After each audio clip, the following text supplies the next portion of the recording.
Selamat datang di channel Babat Nusantara, sebuah ruang atau tempat di mana kita menelusuri jejak-jejak sejarah dan menggali kisah-kisah sejarah yang hampir punah dan terlupakan. Om Swastiastu, Namo Buddhaya, salam kebajikan, salam sejahtera bagi kita semua. Dalam tayangan kali ini kami akan menceritakan tentang sejarah memanasnya persaingan antara Wangsa Shailendra dan Wangsa Sanjaya. Kemunculan dua wangsa di Tanah Jawa. Pada abad ke-8 Masehi, Pulau Jawa menjadi panggung bagi dua dinasti besar, Wangsa Sanjaya dan Wangsa Shailendra.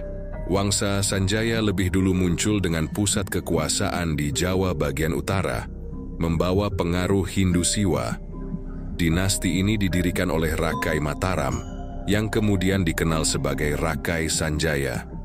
Dengan wilayah kekuasaan yang mencakup bagian tengah dan utara Jawa, Wangsa Sanjaya membangun sistem pemerintahan yang berpusat pada kekuatan militer dan struktur sosial yang berlandaskan ajaran Hindu.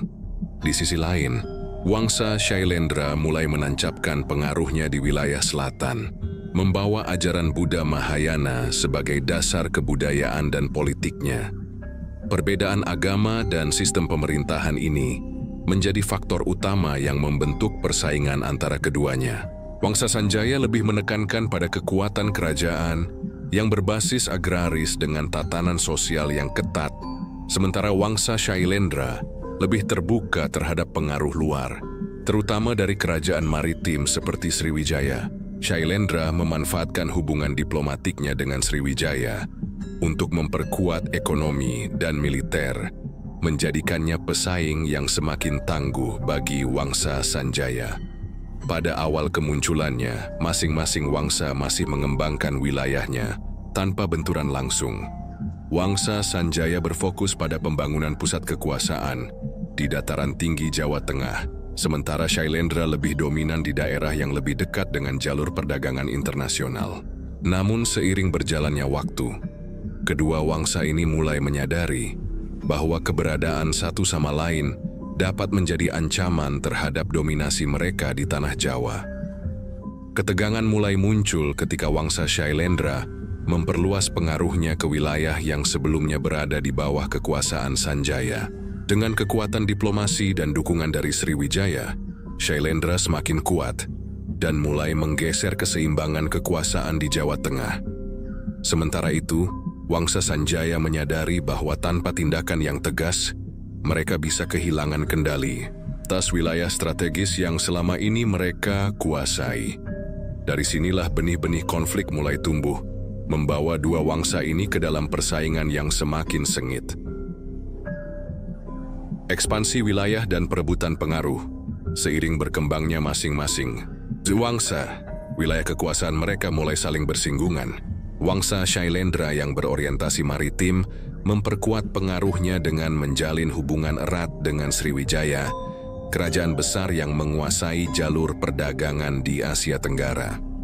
Dukungan dari Sriwijaya memberi Shailendra keunggulan dalam perdagangan dan diplomasi, memungkinkan mereka untuk mengukuhkan posisi sebagai kekuatan dominan di Jawa bagian selatan. Sementara itu, Wangsa Sanjaya yang lebih berfokus pada kekuatan agraris dan militer terus mempertahankan pengaruhnya di pedalaman, memperkuat sistem pemerintahan yang berbasis pada struktur Hindu Siwa. Ketegangan semakin meningkat ketika Wangsa Shailendra mulai memperluas kekuasaannya ke wilayah yang sebelumnya berada di bawah kendali Sanjaya. Dengan kekuatan ekonomi yang semakin besar, Shailendra tidak hanya menguasai jalur perdagangan, tetapi juga mulai membangun pusat-pusat pemerintahan baru yang menyaingi kekuasaan Sanjaya. Mereka mendirikan berbagai candi dan monumen Buddha sebagai simbol kejayaan, serta menegaskan kehadiran mereka di Tanah Jawa. Di sisi lain, Wangsa Sanjaya menyadari bahwa tanpa langkah strategis, mereka bisa kehilangan kendali atas tanah mereka sendiri. Oleh karena itu, mereka memperkuat aliansi dengan para penguasa lokal di pedalaman Jawa untuk membangun benteng pertahanan yang lebih kokoh. Tidak hanya itu, Sanjaya juga mengembangkan sistem pertanian yang lebih maju untuk meningkatkan ketahanan ekonomi mereka. sehingga tidak sepenuhnya bergantung pada jalur perdagangan yang kini didominasi oleh Shailendra.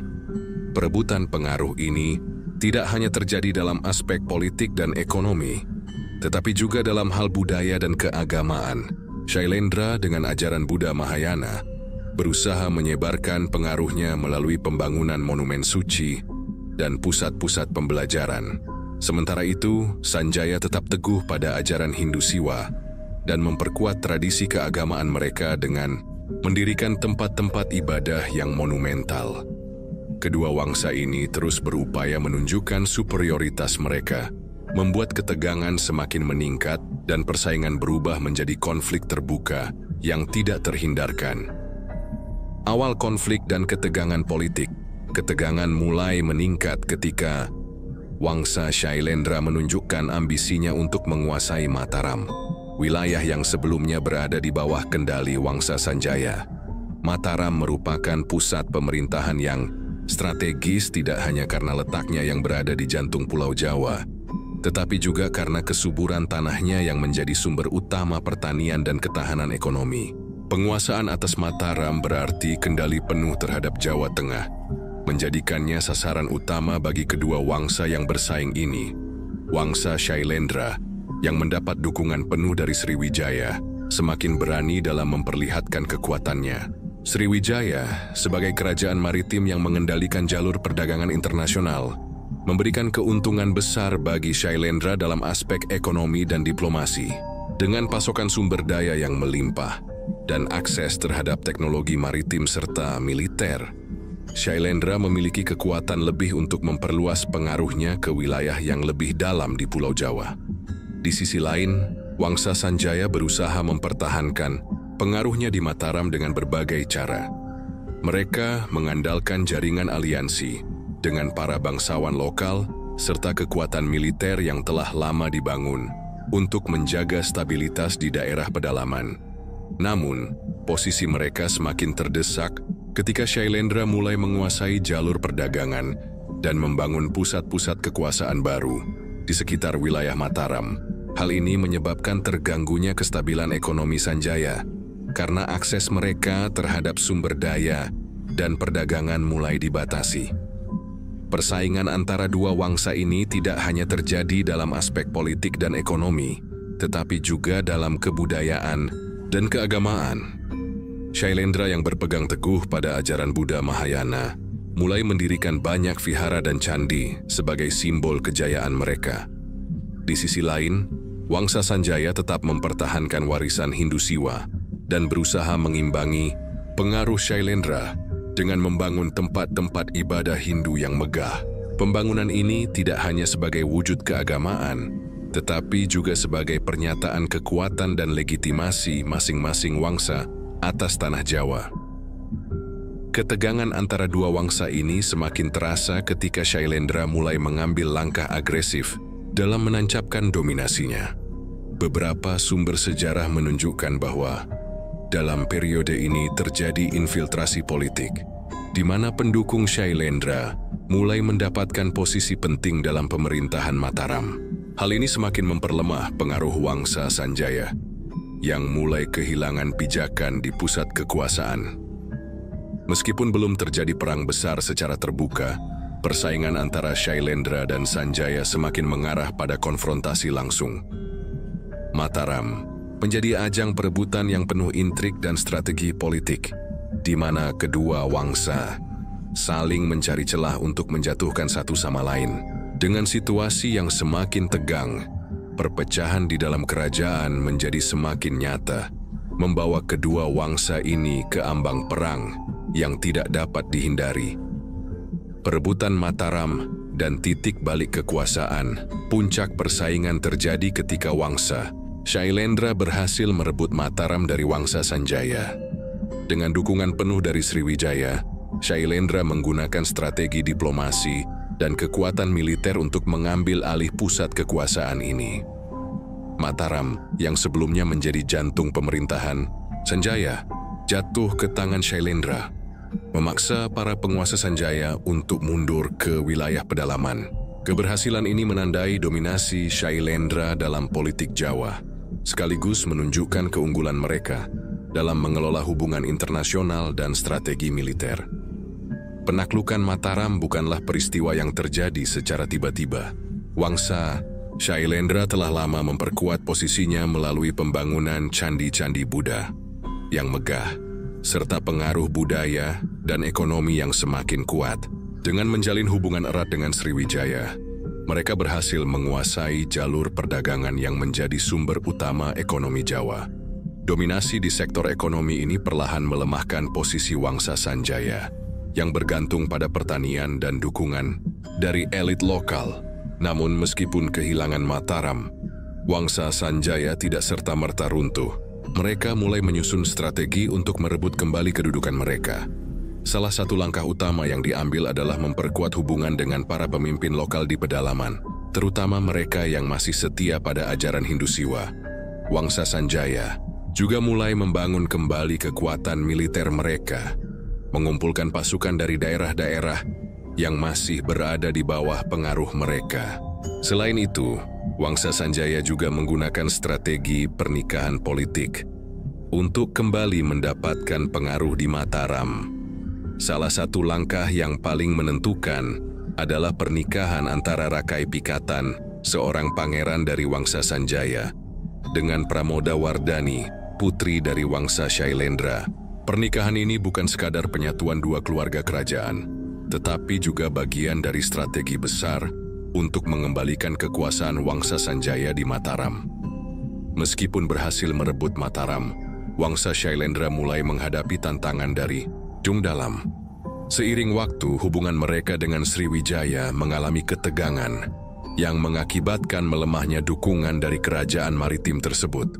Selain itu, fokus mereka pada pembangunan monumen keagamaan yang besar seperti Candi Borobudur juga mulai membebani ekonomi kerajaan. Perlahan, situasi ini memberikan celah bagi Wangsa Sanjaya untuk kembali bangkit. Perebutan Mataram menjadi titik balik dalam sejarah persaingan kedua wangsa. Meskipun pada awalnya Wangsa Shailendra tampak lebih unggul, kekuatan Wangsa Sanjaya mulai kembali tumbuh. Dengan strategi politik yang cermat dan dukungan dari para elit lokal, mereka mulai merancang langkah-langkah untuk merebut kembali kejayaan mereka. Konflik yang telah berlangsung selama bertahun-tahun semakin memanas, menandai babak baru dalam persaingan panjang antara dua dinasti terbesar di tanah Jawa. Manuver politik dan aliansi strategis. Setelah kehilangan Mataram, Wangsa Sanjaya menyadari bahwa mereka tidak bisa mengandalkan kekuatan militer semata untuk merebut kembali kekuasaan. Strategi baru harus disusun, dan langkah pertama yang diambil adalah membangun kembali jaringan politik mereka. Para penguasa Sanjaya mulai menjalin aliansi dengan keluarga-keluarga bangsawan yang masih setia pada mereka, terutama di wilayah pedalaman Jawa. Selain itu, para pemimpin lokal yang merasa terpinggirkan oleh dominasi Shailendra melihat kesempatan untuk memperkuat posisi mereka dengan mendukung kebangkitan Sanjaya. Salah satu faktor yang memberikan keuntungan bagi Wangsa Sanjaya adalah ketidakstabilan internal yang mulai terjadi di pihak Shailendra. Setelah mencapai puncak kejayaan, dinasti ini mulai menghadapi berbagai tantangan, baik dari dalam maupun luar. Ambisi besar mereka dalam membangun monumen keagamaan, seperti Candi Borobudur, memakan banyak sumber daya dan membebani ekonomi kerajaan. Selain itu, hubungan mereka dengan Sriwijaya, yang sebelumnya menjadi pendukung utama, mulai merenggang akibat kepentingan politik yang tidak selalu sejalan. Wangsa Sanjaya melihat peluang ini dan mulai menyusun strategi untuk melemahkan dominasi Shailendra. Salah satu langkah paling berani yang dilakukan Wangsa Sanjaya adalah melalui strategi pernikahan politik. Rakai Pikatan, seorang pangeran dari Wangsa Sanjaya, menikahi Pramodawardhani, putri dari Wangsa Shailendra. Pernikahan ini bukan sekadar penyatuan dua keluarga, tetapi juga taktik cerdik untuk memperkuat klaim Sanjaya atas Mataram. Dengan adanya ikatan darah dengan keluarga kerajaan Shailendra, Rakai Pikatan memiliki alasan yang sah untuk menuntut hak atas wilayah yang sebelumnya dikuasai oleh mertuanya. Namun, meskipun pernikahan ini memberi keuntungan politik bagi Sanjaya, tidak semua pihak di dalam Wangsa Shailendra menerimanya dengan baik. Fraksi-fraksi internal mulai terbentuk, dengan beberapa anggota keluarga kerajaan Shailendra merasa bahwa mereka harus mempertahankan kekuasaan dengan segala cara. Ketegangan internal ini semakin memperlemah posisi mereka, memberikan peluang bagi Wangsa Sanjaya untuk melancarkan serangan balik. Selain strategi politik, Wangsa Sanjaya juga mulai membangun kembali kekuatan militernya. Dengan dukungan dari sekutu-sekutu baru yang merasa tidak puas dengan kekuasaan Shailendra, mereka mulai memperkuat pasukan dan menyusun rencana untuk merebut kembali Mataram. Rakai Pikatan, yang kini menjadi tokoh sentral dalam kebangkitan Sanjaya, memanfaatkan ketidakstabilan yang terjadi di pihak lawan untuk melancarkan serangkaian manuver politik dan militer. Persaingan antara kedua wangsa semakin memanas, tidak hanya dalam bentuk diplomasi dan intrik politik, tetapi juga dalam persiapan perang yang akan menentukan siapa yang akhirnya berhak menguasai tanah Jawa. Babak baru dalam perebutan kekuasaan ini membawa persaingan ke titik yang semakin intens, di mana setiap langkah dan keputusan yang diambil dapat mengubah arah sejarah kedua dinasti besar ini. Perang dingin dan upaya menunjukkan dominasi. Meskipun belum terjadi peperangan terbuka dalam skala besar, persaingan antara Wangsa Shailendra dan Wangsa Sanjaya semakin memanas. Kedua wangsa ini berusaha menegaskan dominasi mereka melalui berbagai cara, mulai dari pembangunan infrastruktur, propaganda politik, hingga penguatan pengaruh keagamaan. Rivalitas ini bukan sekadar persaingan militer, tetapi juga menjadi ajang pembuktian siapa yang lebih berhak menguasai Mataram dan mengendalikan tanah Jawa. Wangsa Shailendra yang masih memegang kendali atas Mataram memperkuat posisinya dengan membangun pusat-pusat keagamaan Buddha Mahayana. Mereka membangun candi-candi besar, termasuk Candi Borobudur yang menjadi simbol kejayaan mereka. Pembangunan ini bukan hanya untuk kepentingan spiritual, tetapi juga merupakan alat propaganda yang menunjukkan bahwa Shailendra adalah pelindung agama Buddha dan pemimpin sah atas wilayah tersebut. Keberadaan monumen-monumen megah ini memperkuat klaim mereka atas kekuasaan, sekaligus menarik perhatian dunia luar, terutama kerajaan-kerajaan Buddha lainnya di Asia Tenggara.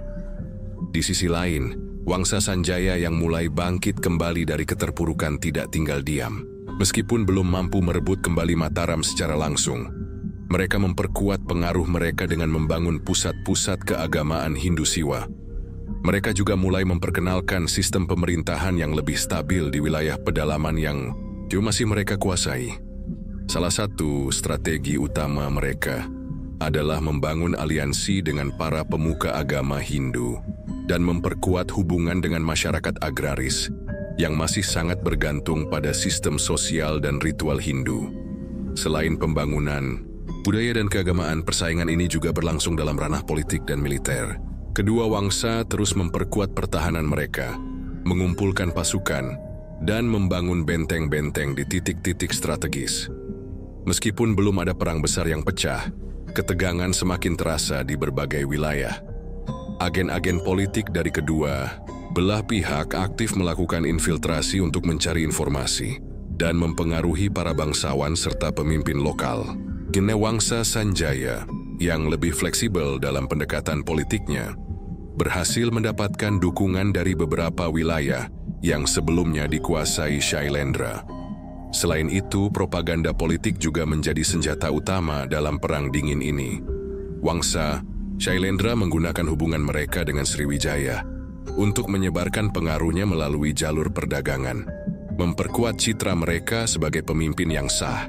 Sementara itu, Wangsa Sanjaya menggunakan dukungan dari kaum Brahmana dan pemuka agama Hindu untuk menegaskan bahwa kepemimpinan Shailendra yang berbasis Buddha tidak mencerminkan tradisi asli tanah Jawa.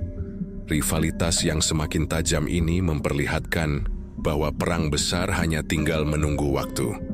kedua wangsa terus berlomba-lomba menunjukkan superioritas mereka, baik melalui pembangunan budaya, strategi militer, maupun propaganda politik. Meskipun belum ada pertempuran langsung yang menentukan, situasi semakin mengarah pada konfrontasi besar yang akan menentukan siapa yang akhirnya akan menguasai tanah Jawa. Puncak persaingan dan ketegangan terbesar. Persaingan antara Wangsa Shailendra dan Wangsa Sanjaya yang telah berlangsung selama beberapa dekade, akhirnya mencapai titik paling genting. Setelah bertahun-tahun mengalami pasang surut, kedua wangsa kini berada dalam kondisi yang siap untuk saling menghabisi. Wangsa Sanjaya, yang sebelumnya sempat tersingkir dari Mataram, telah berhasil membangun kembali kekuatannya di wilayah pedalaman. Dengan dukungan para bangsawan lokal dan pemuka agama Hindu Siwa, mereka mulai melancarkan strategi untuk mengakhiri dominasi Shailendra. Di sisi lain, Wangsa Shailendra menghadapi situasi yang semakin sulit. Meskipun masih menguasai Mataram dan memiliki warisan kemegahan budaya Buddha, mereka mulai mengalami tekanan dari berbagai arah. Ketergantungan pada Sriwijaya tidak lagi memberikan keuntungan seperti sebelumnya, karena hubungan kedua kerajaan mulai merenggang akibat kepentingan politik yang berbeda. Selain itu, beban ekonomi akibat proyek-proyek pembangunan besar seperti Candi Borobudur dan candi-candi lainnya semakin memberatkan rakyat, yang pada akhirnya melemahkan dukungan dari dalam negeri. Situasi ini dimanfaatkan oleh Wangsa Sanjaya untuk mulai mempersempit ruang gerak lawannya. Dengan dipimpin oleh Rakai Pikatan, mereka mulai melancarkan tekanan politik dan militer secara bertahap. Salah satu strategi utama yang mereka gunakan adalah merebut simpati para pemimpin lokal di sekitar Mataram yang mulai merasa tidak puas dengan pemerintahan Shailendra. Wangsa Sanjaya juga memperkuat aliansi dengan kelompok-kelompok bangsawan yang sebelumnya dipinggirkan oleh kebijakan Shailendra, menciptakan basis dukungan yang semakin luas. Di dalam lingkup istana Shailendra sendiri, konflik internal semakin meruncing. Kelompok-kelompok dalam kerajaan mulai terpecah antara mereka yang ingin mempertahankan kekuasaan dengan mengandalkan kekuatan militer, dan mereka yang lebih memilih jalur diplomasi untuk meredam ketegangan. Ketidaksepakatan ini membuat Shailendra kehilangan arah, sementara Wangsa Sanjaya semakin siap untuk merebut kembali kejayaan mereka. Ketegangan mencapai puncaknya ketika Rakai Pikatan akhirnya mulai mengambil langkah-langkah agresif untuk merebut Mataram. Dengan persiapan yang matang, pasukan Wangsa Sanjaya mulai bergerak mendekati pusat kekuasaan Shailendra.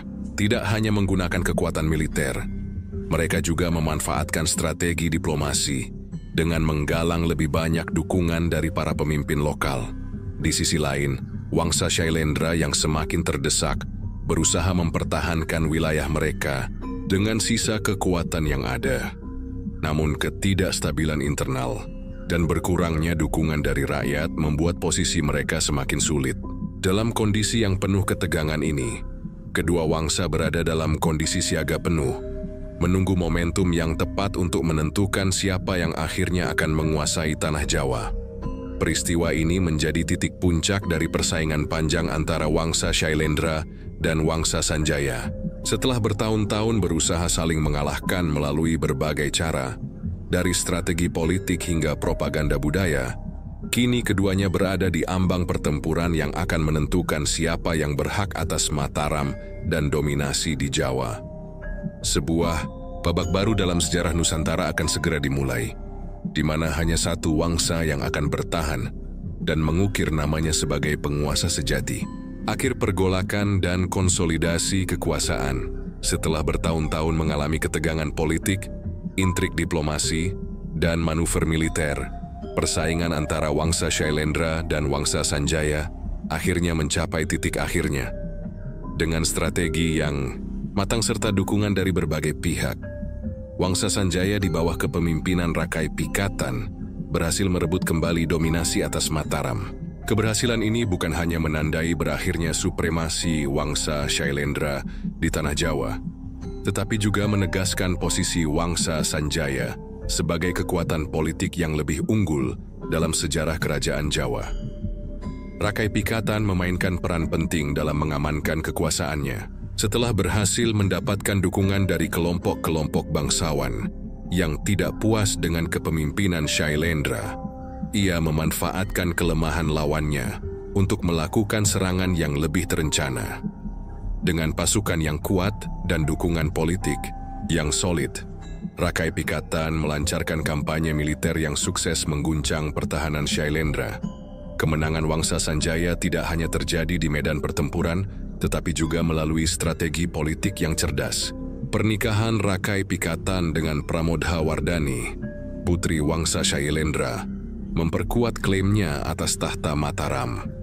Aliansi ini tidak hanya memberikan legitimasi politik, tetapi juga membuka jalan bagi penyatuan dua kelompok yang sebelumnya berseberangan.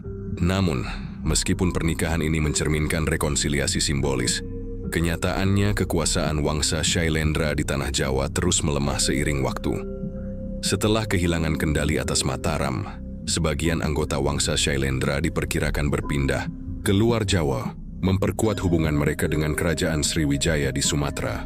Sriwijaya yang sebelumnya menjadi sekutu utama Shailendra tetap memberikan perlindungan bagi keluarga kerajaan yang tersisa, sehingga mereka masih memiliki pengaruh di luar Jawa.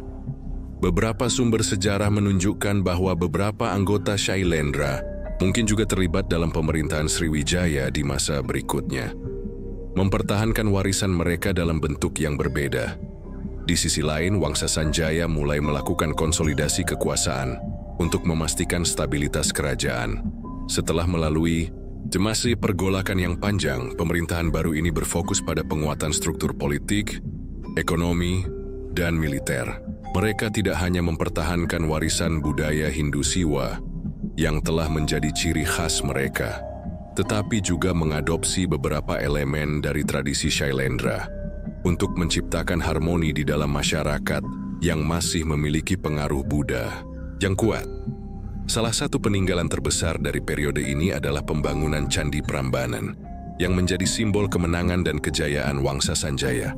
Pembangunan kompleks candi Hindu ini tidak hanya merupakan bentuk ekspresi keagamaan, tetapi juga sebuah pernyataan politik bahwa Wangsa Sanjaya telah kembali berkuasa dan menjadi pemimpin utama di tanah Jawa. Berakhirnya dominasi Wangsa Shailendra di Jawa tidak serta-merta menghapus pengaruh mereka dalam sejarah Nusantara. Peninggalan mereka dalam bentuk candi-candi besar seperti Borobudur tetap menjadi bukti kejayaan mereka. Sementara hubungan mereka dengan Sriwijaya menunjukkan bahwa mereka masih memiliki pengaruh di luar Pulau Jawa. Sementara itu, Wangsa Sanjaya melanjutkan pemerintahan mereka, membuka jalan bagi kerajaan-kerajaan Hindu-Buddha di masa depan seperti Medang, Kediri, dan Singasari. Kemenangan mereka dalam persaingan ini tidak hanya menentukan arah politik Jawa untuk abad-abad berikutnya, tetapi juga menjadi bagian penting dalam pembentukan identitas kebudayaan di Nusantara. Persaingan antara Wangsa Shailendra dan Wangsa Sanjaya menjadi salah satu peristiwa paling berpengaruh dalam sejarah Indonesia. Konflik ini tidak hanya soal perebutan kekuasaan, tetapi juga tentang perbedaan ideologi, strategi politik, dan pengaruh budaya yang membentuk wajah kerajaan-kerajaan Jawa di masa mendatang. Jejak dari persaingan ini masih dapat ditemukan dalam arsitektur, sastra, dan struktur sosial masyarakat hingga saat ini, menjadikannya bagian yang tak terpisahkan dari warisan sejarah Nusantara.